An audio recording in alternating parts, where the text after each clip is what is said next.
კვარაცხელიას შესანიშნავი გოლი, ლუის ენრიკეს კომენტარი, რონალდ დე ბურის ქება მიკაუტაძეს, რას ამბობენ პიბლეტი და ისლამ მიზლიაზე. ამ და სხვა საინტერესო სიახლეების მოსმენამდე დალაიქე ვიდეო და გამოიწერე არხი. დავიწყოთ ჩემპიონთა ლიგით, სადაც კვარაცხელიას პარი სენ-ჟერმენი ქოჩერაშვილის სპორტინგთან 2-1 დამარცხდა.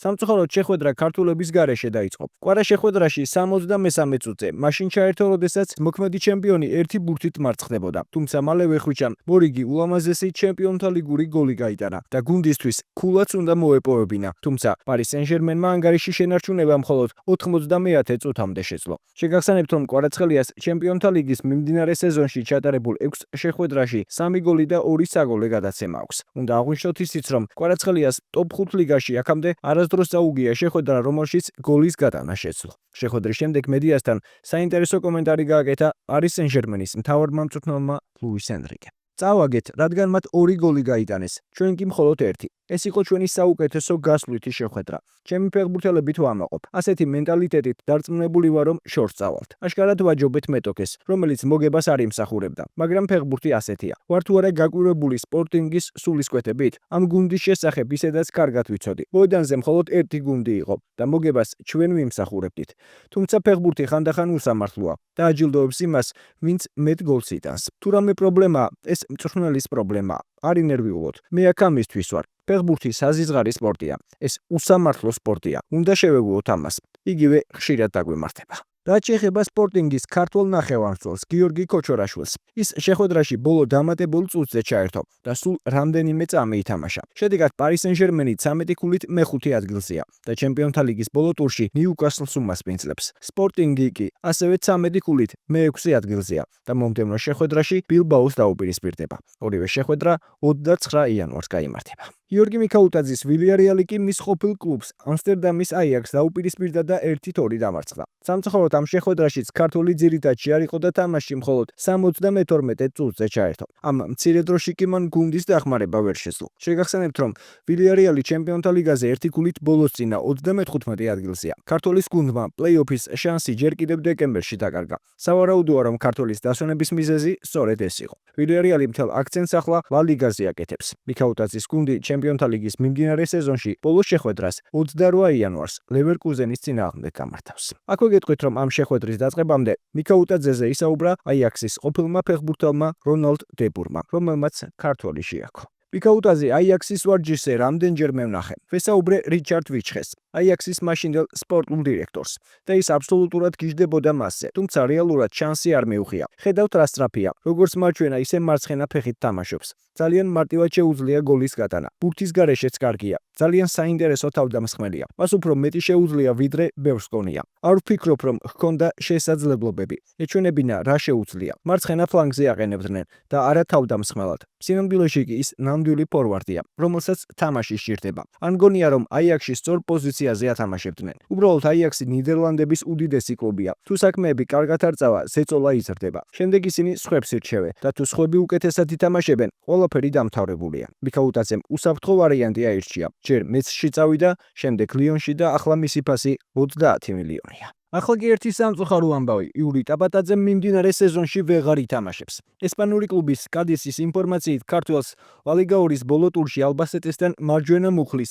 წინაჯვარედინი მყესები გაუწყდა, რის გამოც უახლოეს დღეებში ოპერაცია ჩაუტარდება და მინიმუმ 6 თვე ვერ ითამაშებს. თუმცა შესაძლოა ეს პერიოდი 9 თვემდეც გაგრძელდეს. შეგახსენებთ, რომ ტაბატაძეს მიმდინარე სეზონში 6 გოლი და 2 საგოლე გადაცემა ჰქონდა. ამასთან ის ამ დრომდე თავისი გუნდის საუკეთესო ბომბარდირიცაა. გამოჯანმრთელება ვუსურვოთ ტაბატაძეს და იმედია, რომ რეაბილიტაციის პროცესი მალე დამთავრდება. აქვე გეტყვით ერთ საინტერესო ამბავს. გავრცელებული ინფორმაციით, საბა გოგლიჩიძე შესაძლოა უდინეზედან გიორგი ჩაკვეტაძის უოტფორდში გადაბარგდეს. ცნობილი იტალიელი ჟურნალისტის ნიკოლო სკირას ინფორმაციით, ქართველი უდინეზეს მთავარი მწვრთნელის გეგმებში არ შედის და მის ტრანსფერზე დაყენებას აპირებს. ამის დასტურია ისიც, რომ საბამ მიმდინარე სეზონში სულ 7 შეხვედრა ჩაატარა. ასევე ერთ-ერთი იტალიური გამოცემის ინფორმაციით, ქართველი მცველის გადაბირებით ჩემპიონშიპის მოასპარეზე უოტფორდია დაინტერესებული. შეგახსენებთ, რომ ქართველი მცველი უდინეზეს გასული წლის ზაფხულში 4 მილიონი ევროს სანაცვლოდ ემპოლიდან შეუერთდა. თქვენ რას ფიქრობთ ამ სავარაუდო ტრანსფერზე? დაწერეთ თქვენი აზრი კომენტარებში. საქართველოს ფუტსალის ეროვნული ნაკრები კი Euro 2026-ის პირველ შეხვედრას 21 იანვარს რიგაში ლატვიის ნაკრების წინააღმდეგ გამართავს. ამ მნიშვნელოვან შეხვედრამდე მთავარმა მწვრთნელმა ავთანდილ ასათიანმა და ფუტსალის ნაკრების წევრმა ირაკლი თოდუამ ისაუბრეს. Დღეს მომენტი ისთვისაც ჩვენ აი ამ 2 წლის მანძილზე შესარჩევი ამხანაგური თამაშები, ყველა ჩვენი ნაბიჯი, ყველა ჩვენი მოქმედება შეესაბამებოდა ზუსტად აი აქ მოსვლას, რომ აი ყოფილიყავით მზად. მოვიდა ეს მომენტი, მე ვფიქრობ, რომ ჩემი გუნდი მზად არის ხვანდელი თამაშისთვის. ძალიან რთული თამაშები გვექნება, ეს ყველას გაცნობიერებული აქვს, მაგრამ ჩვენ შეგვიძლია ამ სირთულეების დაძლევა. მე ვფიქრობ, რომ სწორედ ვართ იმ ფორმაში, რომელიც დაგვჭირდება ხვანდელ თამაში და რა ვიცი, ვეცდებით, განსაკუთრებით პირველი თამაში იქნება ძალიან მნიშვნელოვანი და ჩვენთვის სასურველი შედეგით დავასრულოთ. ლატვიის ნაკრები ძალიან პროგრესირებს, განსაკუთრებით ბოლო წლები, მინდა აღნიშნო ძალიან კვალიფიციური მცველი ყავთ და აშკარად ჩანს, რომ ისინი ძალიან წინ და წინ მიემართებიან. რა თქმა უნდა, მათ წარმატებას უსურვებ, ოღონდ არა ხვალინდელ თამაში. გარემო რა თქმა უნდა შესანიშნავი არის, ევროპის ჩემპიონატია პირველი თამაში და რა თქმა უნდა სრული მობილიზება არის. ფიზიკურად და მენტალურად შეიძლება ითქვას, რომ ჩვენი ნაკრები მზად არის და გახსნითი მატჩი არის, სავსე ტრიბუნები იქნება და ყველაფერს გავაკეთებთ იმისთვის, რომ პირველი 3 ქულა ავიღოთ და წარმატებით დავიწყოთ ეს ტურნირი.